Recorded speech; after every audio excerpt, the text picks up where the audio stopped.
You should mention the Pre-dynastic. the statue faces Oh, and the that's- symmetry. How can you possibly do that by hand? This will wow you. Yeah, so there's a whole category of aspects to the discussion around ancient technology, right?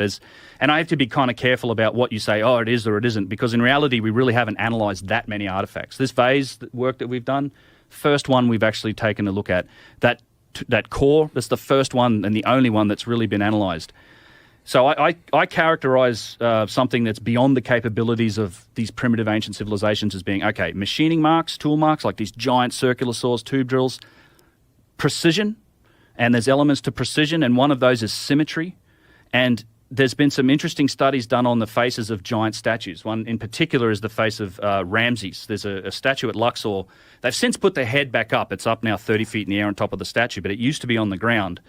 And again, Chris Dunn was real seminal in this. He went and took a photo, like bang on, like very front on, and then what he did was you take a copy of that photo, you make it 50% transparent, make the original 50% transparent, you take one and you flip it like on that horizontal axis, then you overlay them, right? So you would see like the left to right, it's like overlaying the left side on the right side, and it's perfect. It's this face here, but I wonder if you can find the picture of Chris Dunn. That's actually There's your video right there. Videos there as well, where I get into it. Website, but it's not that picture you're asking for. No, it's similar, but it shows other aspects of, well, the same radius of tool being used to cut. But what's interesting about the symmetry, it's perfectly symmetrical, left to right. Now, this isn't a feature in humans. No human is perfectly symmetrical, different nostrils, different eyeballs. It's also not something that is done in artwork. So, people often say, well, Michelangelo, he carved David. It's a beautiful statue. I've seen it. It's incredible. But it's human. It's not symmetrical. Symmetrical is, you can't achieve that degree of symmetry just by eyeballing it and doing it by hand. And it's also something that's not really human. I think some of these statues almost look a bit inhuman because of that symmetry when they're up there and they're staring at you, because it's mind-blowing to actually go and look at them. But it's the other aspect is the most efficient way to create that would be to say, well, if you were going to design it in a computer, it's like, well, I'm going to create half this face in a program and map it out, and then I'm just going to reverse it and say, well, that's the other half. It's literally the most efficient way to do it, and that's kind of what we're seeing in some of these statues. Go back to that image, please. It's virtual perfection. And what's the explanation for this that modern archaeologists use? They did it by hand, right? They do it by hand. That's literally what they say. You just don't. They're not engineers and construction experts at the end of the day. That's the problem. So it's very difficult to engage them on those specific details. And I've taken many engineers, master stonemasons, stone carvers, construction guys, and a lot of them see it immediately. People that understand what it takes to both work in this material and to work at the scale that some of this stuff is worked in.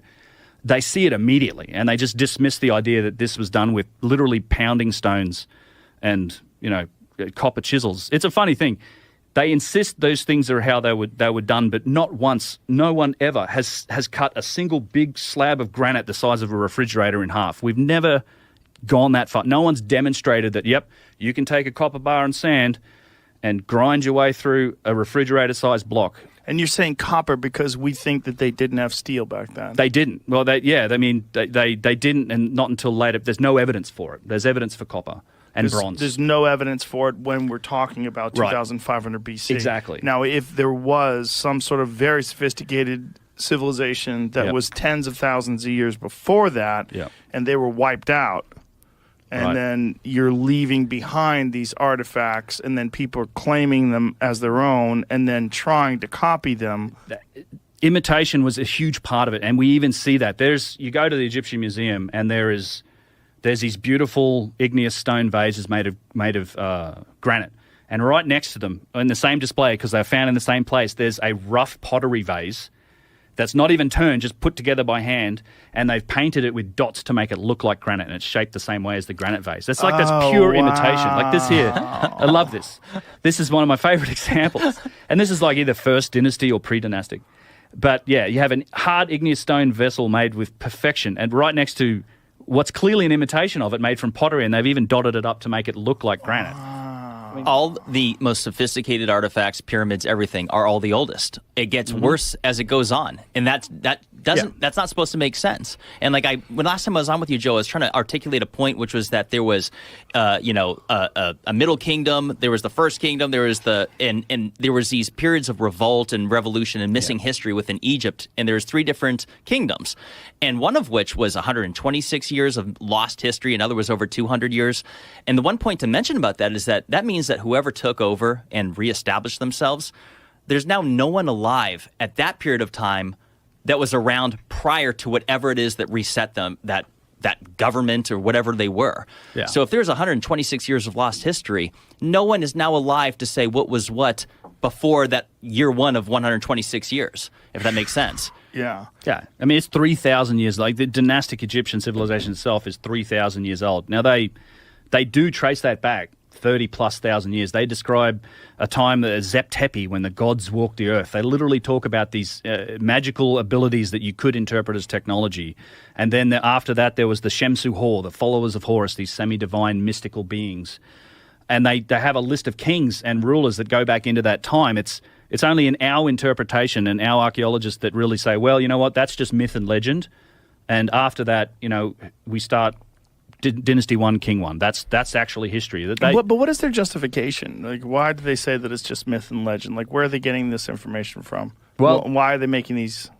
Well, because civilization can't exist until 6,000 years ago. It says it right here, Joe. Memorize it. But once they see Göbekli Tepe, don't they kind of have to They should formulate? They refuse. They're like they say they're primitive. They say Göbekli Tepe was created by. They changed it, and it literally happened. I saw this argument being made when Michael Sherman was here with Graham and Randall. They say it's made by hunter-gatherers. They literally changed the definition of what it means to be a hunter-gatherer, rather than move that precious date of civilization starting from 6,000 years ago to 10,000 years ago with Göbekli Tepe. And I think it's ridiculous. Göbekli Tepe, you cannot produce that type of installation without civilization, right? You just so many things. The specialization of allowing someone to be able to carve, 18-foot pillars that weigh several tons. Not just that, but relief. The fact that these animals on those pillars are 3D. Meaning you carve out the stone to remove stone so that you have these giant pillars with like a lizard crawling up the side of it, but the lizard extends out from the stone. Yeah, high relief. It's not carved into it. I mean, that's just insane. Yeah, as difficult as possible. And you need, you need a population base to support this sort of the development of specialization like that. To me, it's as if they just think, well, no, these hunter-gatherers, these dudes just want to get around the weekends, get away from the women, go and do some rock, little carving project on the weekend. We'll move some stones over here. And it's not just stone circles. There's buildings and cisterns and quarries.